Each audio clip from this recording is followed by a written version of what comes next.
Echoes of Kerala പോഡ്കാസ്റ്റിലേക്ക് സ്വാഗതം. കേരളത്തിൻ്റെ ചരിത്രം മനസ്സിലാക്കാൻ ശ്രമിക്കുന്ന എക്കോസ് അക്രോസ് ഏജസ് എന്ന ഈ പരമ്പരയിലെ 7ാമത്തെ എപ്പിസോഡിലേക്ക് സ്വാഗതം. ഞാൻ വാണിപ്രഭ, ഒരു ശരാശരി മലയാളി. ഈ സീരീസിലെ പ്രീഹിസ്റ്റോറിക് കേരള, സംഗം ഏജ്, ഡാർക്ക് ഏജ് എന്ന ഈ എപ്പിസോഡുകൾ നിങ്ങൾ ഇതിനകം കേട്ടിട്ടുണ്ട് എന്ന് കരുതുന്നു. ഇന്ന് നമ്മൾ സംസാരിക്കാൻ പോകുന്നതും 600 AD മുതൽ 1200 AD വരെയുള്ള കേരളത്തിൻ്റെ കഥയാണ്. കേരളത്തിൻ്റെ ചരിത്രത്തിൽ ചില കാലങ്ങളുണ്ട്. അവിടെ വലിയ യുദ്ധങ്ങളോ വീരകഥകളോ ശബ്ദമോ മാത്രമല്ല കേൾക്കുന്നത്. പകരം ഒരു സമൂഹം തന്നെ ഉള്ളിലൂടെ മാറി, അടിത്തറ മാറി ഒരു പുതിയ രൂപം കൈക്കൊള്ളുന്ന കാലമാണ്. 600 AD മുതൽ 1200 AD വരെയുള്ള കേരളം അങ്ങനെ ഒരു കാലമാണ്. ഈ കാലത്തെ നാം സാധാരണയായി ടെമ്പിൾ ഏജ് എന്ന് വിളിക്കുന്നു. പക്ഷെ ഇതും വെറും ക്ഷേത്രങ്ങളുടെ ചരിത്രം മാത്രമല്ല. ഇത് ഭൂമിയുടെ കഥയാണ്, കൃഷിയുടെ കഥയാണ്, അധികാരത്തിൻ്റെ കഥയാണ്, ജാതിക്രമം കൂടുതൽ കെട്ടുറപ്പായ കാലത്തിൻ്റെ കഥയാണ്. അതോടൊപ്പം കടലിനോടുള്ള കേരളത്തിൻ്റെ ബന്ധം തുടർന്നു നിന്ന കാലത്തിൻ്റെ കഥയുമാണ്. ഇന്നത്തെ എപ്പിസോഡിൽ നാം മനസ്സിലാക്കേണ്ട ഏറ്റവും പ്രധാന കാര്യം ഒറ്റവരിയിൽ പറഞ്ഞാൽ ഇതാണ്: ഈ കാലത്ത് ക്ഷേത്രം വെറും ആരാധനാലയം മാത്രമല്ലായിരുന്നു. സമൂഹത്തിൻ്റെയും സമ്പദ്ഘടനയുടെയും പ്രാദേശിക അധികാരത്തിൻ്റെയും കേന്ദ്രമായി അത് മാറിയിരുന്നു. ഈ കഥ തുടങ്ങുന്നത് ഒരു പൂർത്തിയായ വലിയ രാജ്യത്തിൽ നിന്നല്ല, ഒരു മന്ദഗതിയിലുള്ള ട്രാൻസ്ഫോർമേഷനിൽ നിന്നാണ്. സംഘകാലത്തിന് ശേഷവും കളഭ്രരുടെ ഭംഗിയ ഇടക്കാലത്തിന് ശേഷവും കേരളം ഒരേ സമയം ഒരു കേന്ദ്രീകൃത രാജ്യമായി മാറിയില്ല. പതിയെ സ്ഥിരമായ ഗ്രാമകുടിയേറ്റങ്ങളുടെയും കൃഷിയാധിഷ്ഠിതമായ ജീവിത രീതിയിലേക്കും പ്രാദേശിക അധികാര കേന്ദ്രങ്ങളിലേക്കും നീങ്ങാൻ തുടങ്ങി. ഈ മാറ്റത്തിൻ്റെ അടിത്തറ ആദ്യം ഭരണത്തിലല്ല, ഭൂമിയിലും കൃഷിയിലുമാണ്. വെള്ളം ലഭ്യമായ നദീതടങ്ങൾ, സമൃദ്ധമായ പാടശേഖരങ്ങൾ, സ്ഥിരമായ ഗ്രാമജീവിതം ഇവയ്ക്ക് കൂടുതൽ പ്രാധാന്യം കിട്ടാൻ തുടങ്ങി. അത്തരമൊരു സമൂഹത്തിൽ വരുമാനം കൈകാര്യം ചെയ്യാനും ഗ്രാമങ്ങളെ സാമൂഹികമായി ക്രമപ്പെടുത്തുവാനും ആചാരപരവും സാമ്പത്തികവുമായ ഒരു അംഗീകാരം നൽകുവാനും ചില കേന്ദ്ര സ്ഥാപനങ്ങൾ ആവശ്യമായി വന്നു. കേരളത്തിൽ ആ സ്ഥാനത്ത് ഏറ്റവും പ്രധാനമായി ഉയർന്നു വന്നത് ക്ഷേത്രം തന്നെയായിരുന്നു. അതുകൊണ്ടാണ് ഈ കാലത്തെ ക്ഷേത്രകാലം എന്ന് വിളിക്കുന്നത് ഒരു ലേബൽ മാത്രമല്ലാതെ ഒരു ചരിത്ര സത്യവുമാകുന്നത്. ഇന്ന് നാം ക്ഷേത്രത്തെ കാണുമ്പോൾ ആദ്യം ഓർമ്മ വരുന്നത് ഭക്തിയാണ്. പക്ഷെ ഈ കാലത്തെ കേരളത്തിൽ ക്ഷേത്രം അതിനേക്കാൾ വളരെ വലുതായിരുന്നു. ക്ഷേത്രം ഭൂമി സ്വീകരിക്കുന്ന സ്ഥാപനമായിരുന്നു, ഭൂദാനങ്ങൾ കൈകാര്യം ചെയ്യുന്ന സ്ഥാപനമായിരുന്നു, വരുമാനം നിയന്ത്രിക്കുന്ന സ്ഥാപനമായിരുന്നു, ഗ്രാമത്തിൻ്റെ സാമൂഹിക ഘടനയെയും തൊഴിൽ ക്രമത്തെയും സ്വാധീനിക്കുന്ന സ്ഥാപനമായിരുന്നു. ചില സ്ഥലങ്ങളിൽ ക്ഷേത്ര സമിതികൾ പ്രാദേശിക കാര്യങ്ങളിൽ നിർണായകമായി ഇടപെട്ടിരുന്നു.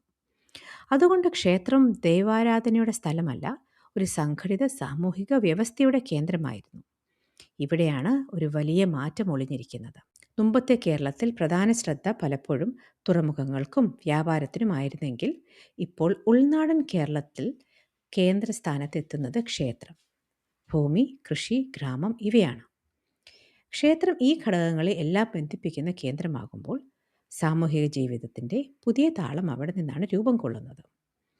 ഈ ക്ഷേത്രകാലത്തിൻ്റെ മധ്യത്തിൽ നിൽക്കുന്നത് ബ്രാഹ്മണ കുടിയേറ്റങ്ങളുടെ വളർച്ചയാണ്. കേരളത്തിലെ പല സമൃദ്ധ നദീതടങ്ങളും ക്ഷേത്രങ്ങളെ ചുറ്റിപ്പറ്റിയ ബ്രാഹ്മണ കുടിയേറ്റങ്ങൾ ശക്തമായി വളർന്നുവെന്നതിന് ചരിത്രപാഠങ്ങൾ വ്യക്തമാക്കുന്നു. ഇവ വെറും മതപരമായ കുടിയേറ്റങ്ങൾ മാത്രമല്ലായിരുന്നു. ഭൂമി, ദാനം, കൃഷി വരുമാനം, ആചാരാധികാരം, സാമൂഹിക സ്ഥാനം ഇവയെല്ലാം ഇവയുമായി ബന്ധപ്പെട്ടിരുന്നു. ക്ഷേത്രം, ബ്രാഹ്മണ ഗ്രാമം, സേവനവർഗങ്ങൾ, ഭൂമി ഉടമസ്ഥത, വരുമാന വിതരണം ഇവയെ ഒത്തുചേർന്ന് മധ്യകാല കേരളത്തിൻ്റെ പ്രധാന ഘടനയായി മാറി. അതുകൊണ്ട് ബ്രാഹ്മണ കുടിയേറ്റങ്ങളുടെ വളർച്ചയെ വെറും മതചരിത്രമായി മാത്രം കാണാൻ പറ്റില്ല. അതൊരു ഭൂമിയാധിഷ്ഠിത സാമൂഹിക പുനഃസംഘടനയായിരുന്നു.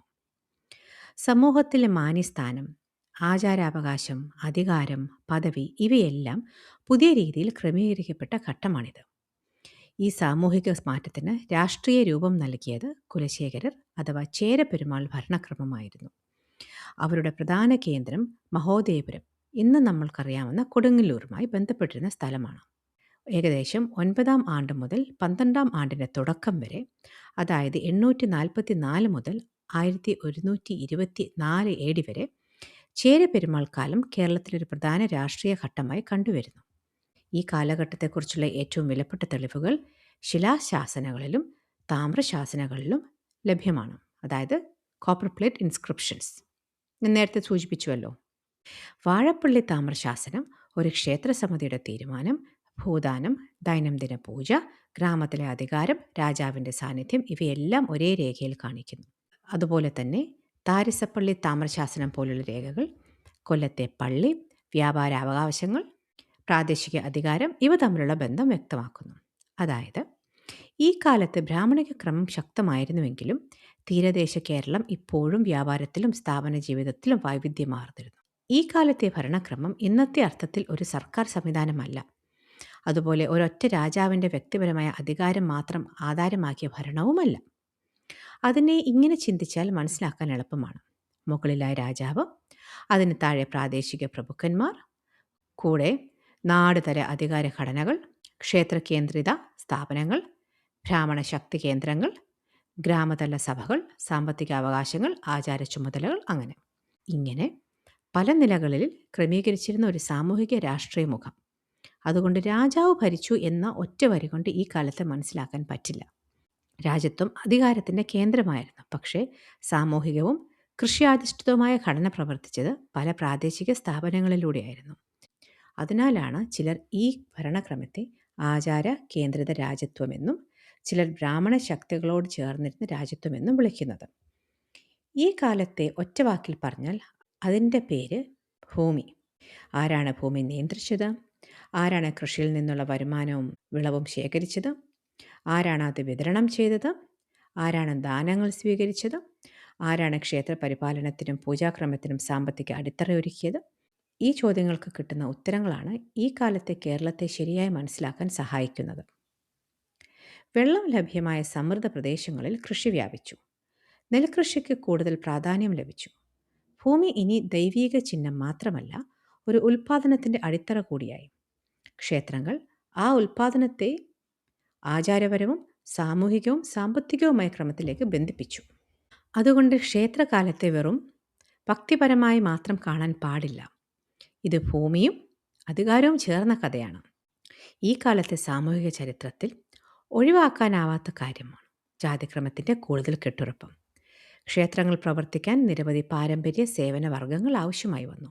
ചിലർ പൂജാനുഷ്ഠാനങ്ങൾക്ക്, ചിലർ ഉത്സവ നിർവഹണത്തിനും, ചിലർ ഭരണകാര്യങ്ങൾക്ക്, ചിലർ കരകൗശലത്തിനും സേവനങ്ങൾക്കും. ഇങ്ങനെ തൊഴിൽ പങ്കുകൾ പാരമ്പര്യമായി ഉറപ്പിക്കുകയും ആചാരപരമായ പദവിയും സാമൂഹിക അകലവും കൂടി കൂട്ടിയുറപ്പിക്കുകയും ചെയ്തു. അതുകൊണ്ട് ഈ കാലം കലയും സംസ്കാരവും പുഷ്പിച്ച കാലം തന്നെയായിരുന്നെങ്കിലും അതേസമയം സമൂഹം കൂടുതൽ കർശനമായ പടിവാതിലുകളിലേക്ക് നീങ്ങിയ കാലവുമാണ്. ക്ഷേത്രം കലയുടെ കേന്ദ്രമായിരുന്നു. പക്ഷെ അതേസമയം അത് സമൂഹത്തിലെ അസമത്വങ്ങൾക്ക് രൂപം കൊടുത്തു. ഇതാണ് ക്ഷേത്രകാലത്തിൻ്റെ വലിയ വിരോധാഭാസം. മഹത്വവും അസമത്വവും ഒരുമിച്ച് നിന്ന കാലം. ഇപ്പോൾ ഈ കാലത്തിൻ്റെ ഏറ്റവും മനോഹരമായ ഭാഗത്തിലേക്ക് വരാം. ക്ഷേത്രകലകൾ. ക്ഷേത്രങ്ങൾ വെറും ആചാര കേന്ദ്രങ്ങൾ മാത്രമായിരുന്നില്ല. അവ കലയുടെ അഭയകേന്ദ്രങ്ങളുമായിരുന്നു. നാടകം, നൃത്തഭാവം, ശ്ലോകപാരായണം, സംഗീതം, മ്യൂറൽ പെയിൻറ്റിങ്സ്, മരം കൊത്തുപണി, ക്ഷേത്രവാസ്തു ഇവയെല്ലാം ക്ഷേത്രലോകത്തേക്ക് ചേർന്ന് വളർന്നു. കൂടിയാട്ടം. കേരളത്തിൻ്റെ ഇന്നും ജീവിച്ചിരിക്കുന്ന ഏറ്റവും പഴയ നാടക പരമ്പരകളിൽ ഒന്നാണ് കൂടിയാട്ടം. ക്ഷേത്രങ്ങളിലെ കൂത്തമ്പലങ്ങളിൽ അരങ്ങേറുന്ന ഒരു നാടകരൂപമായി ഇത് വളർന്നു. സംസ്കൃത നാടക പാരമ്പര്യവും കേരളത്തിൻ്റെ പ്രാദേശിക അവതരണ ശൈലിയും ഇതിൽ ഒത്തുചേർന്നു. ചാക്യാർകൂത്ത് കൂടിയാട്ടത്തോട് അടുത്ത ബന്ധമുള്ള മറ്റൊരു കലാരൂപം. കഥ പറച്ചിലും നാട്യവും പരിഹാസവും ചേർന്ന ഒരു പ്രകടന രൂപം. സംസ്കൃത പാരമ്പര്യത്തെയും മലയാള ഭാഷയെയും ജനജീവിതത്തെ സ്പർശിക്കുന്ന പരിഹാസത്തെയും ഒരുമിപ്പിച്ച രൂപം. നങ്ങ്യാർകൂത്ത്. സ്ത്രീകളുമായി ബന്ധപ്പെട്ടിരുന്ന നങ്ങ്യാർകൂത്ത് പോലുള്ള രൂപങ്ങളും ക്ഷേത്ര നാടക സംസ്കാരത്തിൻ്റെ ഭാഗമായിരുന്നു. ഇത് ക്ഷേത്രകലകൾ വെറും അലങ്കാരമല്ല, ഉയർന്ന നിയമങ്ങളുള്ള ശാസ്ത്രീയ കലാരൂപങ്ങളായിരുന്നു എന്ന് കാണിക്കുന്നു. Mural painting. കേരളത്തിൽ മ്യൂറൽ പെയിൻറ്റിങ്സിൻ്റെ ആദ്യകാല തെളിവുകൾ ചിലത് തിരുനന്ദിക്കര പോലുള്ള ഗുഹാക്ഷേത്രങ്ങളിലേക്കും പിന്നീട് 9 മുതൽ 12 നൂറ്റാണ്ട് വരെ രാജപിന്തുണയോടെ വളർന്ന മ്യൂറൽ ചിത്ര പരമ്പരയിലേക്കും എത്തിച്ചേരുന്നു. അതുകൊണ്ട് ഈ ക്ഷേത്രകാലത്തെ വെറും ക്ഷേത്രഭരണം എന്ന രീതിയിൽ മാത്രം കാണരുത്. അത് തെറ്റാണ്. ഇത് ക്ഷേത്രകലകളുടെ വസന്തകാലം കൂടിയായിരുന്നു. കേരളത്തിൻ്റെ പിന്നാലെയുള്ള ശാസ്ത്രീയ കലാരൂപങ്ങൾക്ക് അടിത്തറ പാകിയ കാലമാണിത്. ഈ കാലത്ത് നിലകൊണ്ടിരുന്ന കേരളത്തിലെ പ്രധാന ക്ഷേത്രങ്ങൾ ഏതാണെന്ന് ചോദിച്ചാൽ വാഴപ്പള്ളി മഹാദേവ ക്ഷേത്രം, തൃക്കാക്കര വാമനമൂർത്തി ക്ഷേത്രം, തിരുവഞ്ചിക്കുളം മഹാദേവ ക്ഷേത്രം, തൃക്കൊടിത്താനം മഹാവിഷ്ണു ക്ഷേത്രം, തിരുനെല്ലി മഹാവിഷ്ണു ക്ഷേത്രം, ഇങ്ങനെ പോകുന്നു. ഇവയൊക്കെ ഒരേ രീതിയിലുള്ള ക്ഷേത്രങ്ങളല്ല. പക്ഷേ ഇവയെല്ലാം കൂടി ആ കാലത്തെ കേരളത്തിൻ്റെ വ്യത്യസ്ത മുഖങ്ങളെ നമുക്ക് കാണിച്ചു തരുന്നു. ആചാരം, ഉത്സവം, ക്ഷേത്രഭരണം, തീർത്ഥാടന സംസ്കാരം, യാത്രാമാർഗങ്ങൾ, കല, സമൂഹം, അങ്ങനെ പോകുന്നു. ക്ഷേത്രകാലത്തെ കേരളത്തെ ഉൾനാടൻ മതസമൂഹം മാത്രമായി കാണുന്നത് അപൂർണമാണ്. കാരണം ഈ കാലത്ത് കേരളം ഇപ്പോഴും ഇന്ത്യൻ മഹാസമുദ്ര വ്യാപാര ലോകത്തിൻ്റെ ഭാഗമായിരുന്നു. കൊല്ലം വലിയ വിദേശ വ്യാപാര കേന്ദ്രമായിരുന്നു. വ്യാപാര സമൂഹങ്ങൾ, ക്രിസ്ത്യൻ യഹൂദ ബന്ധങ്ങൾ, വ്യാപാര കരാറുകൾ, ഇവ തീരദേശ കേരളത്തിൻ്റെ വാണിജ്യ ശക്തിയെ കാണിക്കുന്നു. അതുകൊണ്ട് ഈ കാലത്തെ കേരളത്തെ നമ്മൾ രണ്ട് ലോകങ്ങൾ ചേർന്ന രൂപത്തിലാണ് കാണേണ്ടത്. ഒരു ഭാഗത്ത് ക്ഷേത്ര കേന്ദ്രിതമായ കൃഷിയാധിഷ്ഠിതമായ ഉൾനാടൻ ലോകം, മറുഭാഗത്ത് സമുദ്ര വ്യാപാരവുമായി ബന്ധിച്ച തീരദേശ ലോകം. ഇതാണ് കേരളത്തിൻ്റെ വലിയ പ്രത്യേകത. ക്ഷേത്രവും തുറമുഖവും ഒരുമിച്ച് ജീവിച്ചിരുന്ന മധ്യകാല സമൂഹം. ബ്രാഹ്മണിക ക്ഷേത്ര കേന്ദ്രിത ക്രമം ശക്തമായിരുന്നുവെങ്കിലും കേരളം ഒരേ ഒരു മതക്രമത്തിൽ പൂട്ടപ്പെട്ട സമൂഹമായി മാറിയില്ല. ഉൾനാടൻ കേരളത്തിൽ ഹൈറാർക്കി ഉണ്ടായിക്കൊണ്ടിരുന്നപ്പോഴും തീരദേശ വാണിജ്യ ലോകം വൈവിധ്യമായിരുന്നു. അവിടെ പല മതങ്ങളും പല സമൂഹങ്ങളും പല വ്യാപാര ബന്ധങ്ങളും സഹജീവിച്ചു. അതാണ് കേരളത്തിൻ്റെ ചരിത്രത്തിലെ വലിയ പ്രത്യേകത. അകത്ത് കഠിനമായ ഒരു ക്രമം, പുറത്ത് ലോകവുമായി ബന്ധം പുലർത്തുന്ന ഒരു തുറന്ന തീരം. അങ്ങനെ നോക്കുമ്പോൾ 600 മുതൽ 1200 AD വരെയുള്ള കേരളം ക്ഷേത്ര കേന്ദ്രിതമായ ഒരു കൃഷി സമൂഹം രൂപം കൊണ്ട, ബ്രാഹ്മണ കുടിയേറ്റങ്ങൾ ശക്തി പ്രാപിച്ച, ചേരപെരുമാൾ രാഷ്ട്രം ഭൂമിയെയും ആചാരങ്ങളെയും വ്യാപാരത്തെയും ബന്ധിപ്പിച്ച, ക്ഷേത്രകലകൾ പുഷ്പിച്ച, ജാതിക്രമം കൂടുതൽ കട്ടിയുറച്ച കാലമാണ്.